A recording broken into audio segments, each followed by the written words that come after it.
Nori presents Katie and the Werewolf.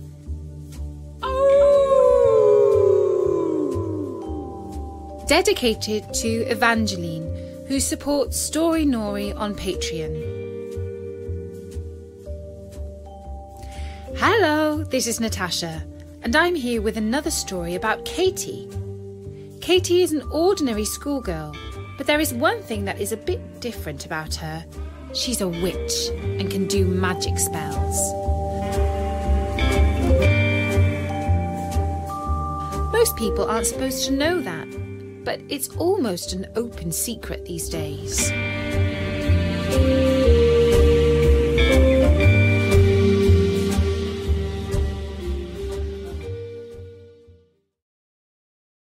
As you may know, Katie lives with her mum. Her dad, who is a professor at the university, lives separately. Katie usually cycles over to her dad's place at least once a week.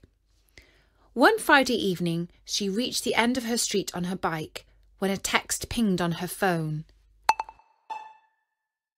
"Sorry, Katie, a problem has come up. I can't see you this evening. Let's catch up on video call soon. Love, Dad." Thought Katie. That's unusual. Normally Dad is keen to see me, rain or shine. She turned her bike around and returned home to eat supper with her mum. At about 9 p.m, her phone sounded again.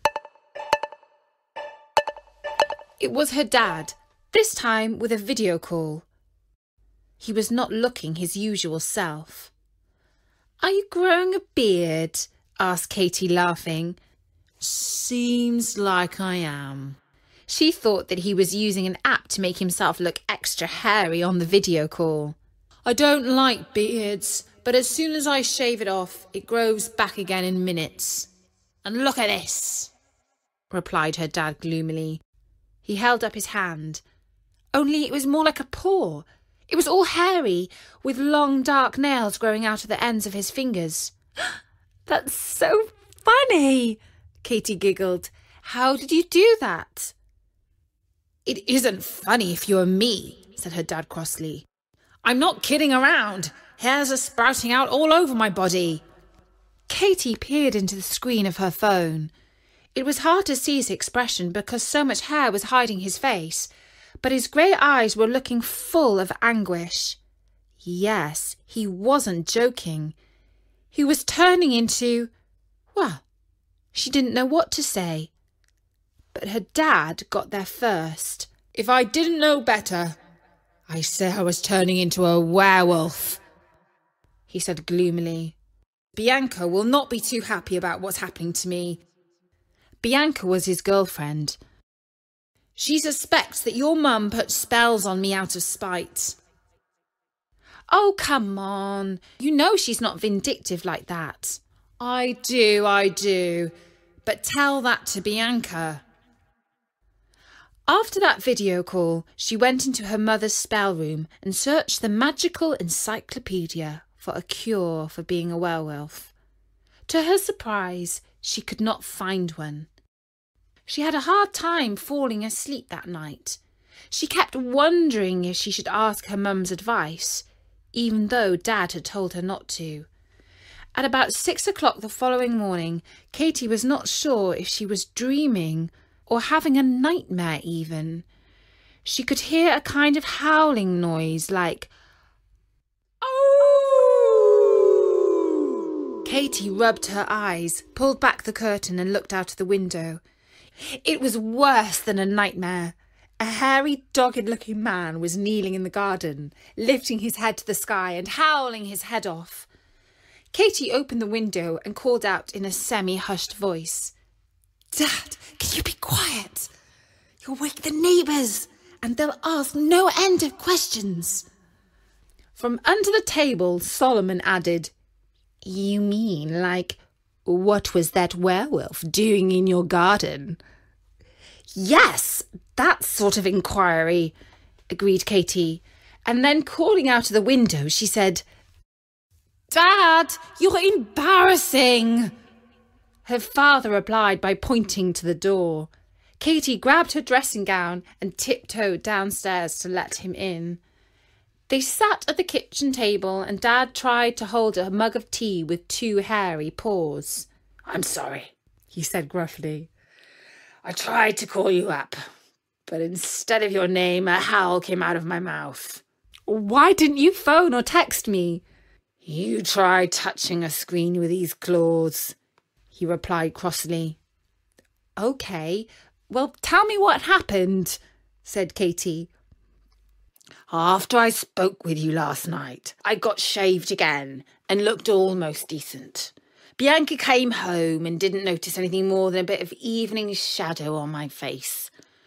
But in the middle of the night, I woke up itching as I had never itched before, with a sense that I was transforming into some kind of nightmarish creature. I had to get out of the house before Bianca woke up and saw me. I'd have scared the life out of her." "Good idea," said Katie. "So you ended up here?" "Where else could I go?" "Oh, Dad," exclaimed Katie. "I'm so sorry this has happened to you. It's truly awful. I'll have to tell Mum." "No!" said her dad, reaching out to grab her hand, but realising that he couldn't hold her with his paw. "Don't tell your mother, whatever you do," he begged. Katie shook her head. "But she'll be down soon. She'll be furious if she sees a wolf sitting at the kitchen table." "Perhaps I could hide in your garden shed," suggested her dad. "Like you said last night. These things usually wear off by themselves. I'll have to wait for that to happen." "Well, okay," said Katie, and she took the shed key down from the wall and ushered her dad into the back garden. He curled up in the shed on top of some cushions for the garden chairs. "Can I bring you something to eat?" Katie asked. "I'm afraid we don't have any dog biscuits." And she put her hand over her mouth to hide her snigger.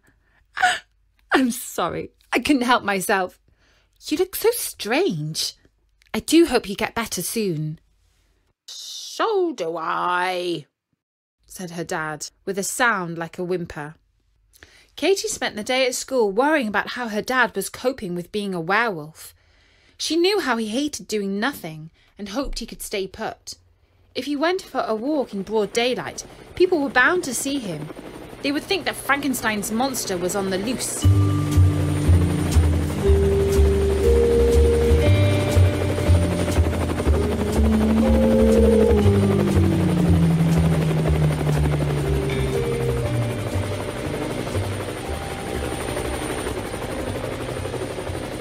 On her way back home that evening, she heard a helicopter circling incessantly in the sky.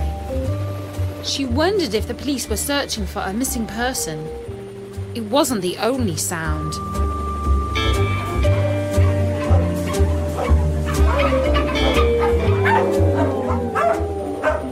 The nearer she got to home, the more the dogs were barking. It was as if every dog in the district had heard the postman at the same time. On the next street to hers, the barking and yapping were louder than ever.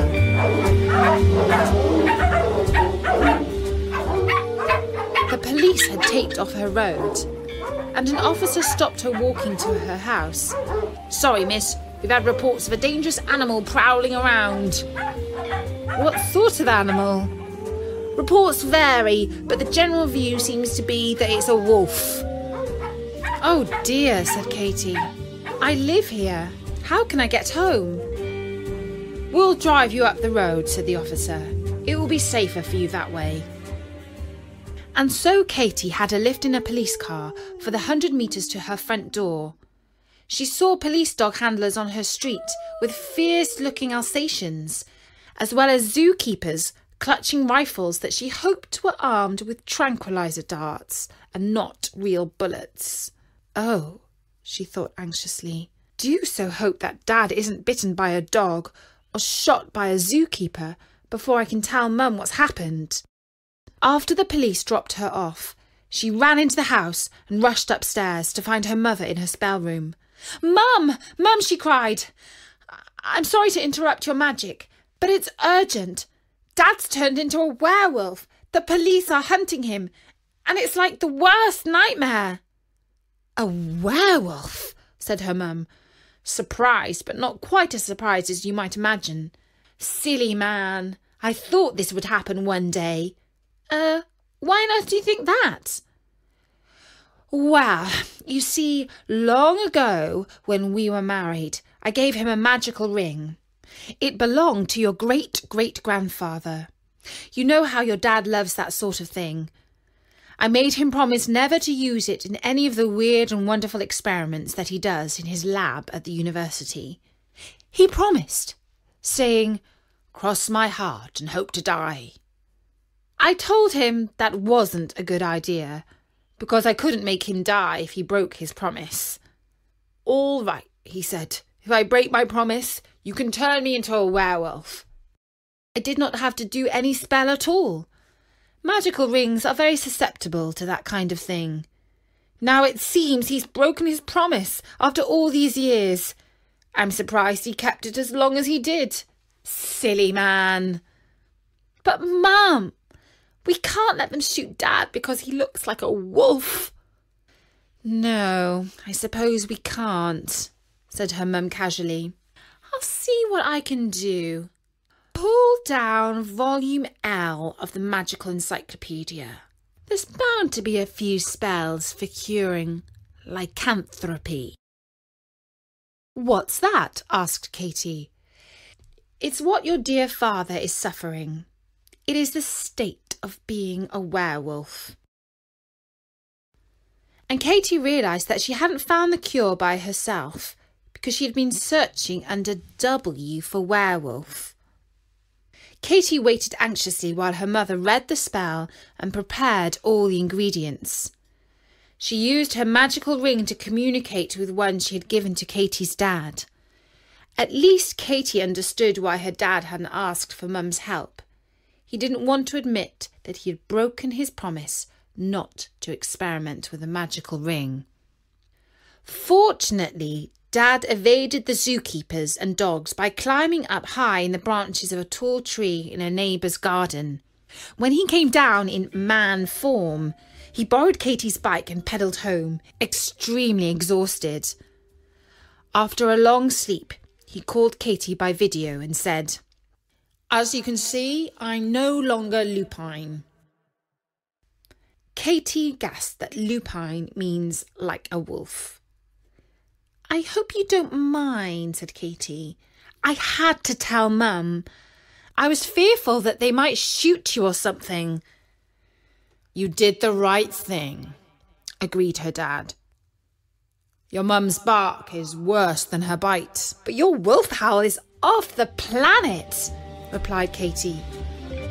"Okay, one last time." Ow!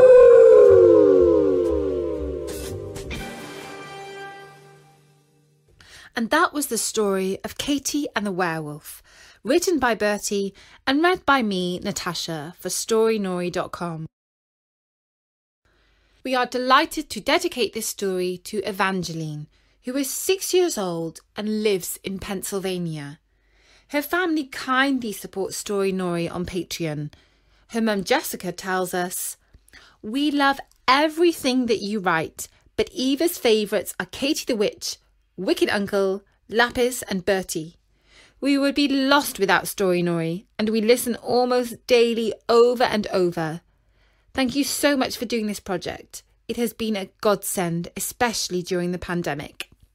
Thank you so much, Evangeline and Jessica, for your kind words and supporting us on Patreon. From me, Natasha, at storynori.com. Bye-bye.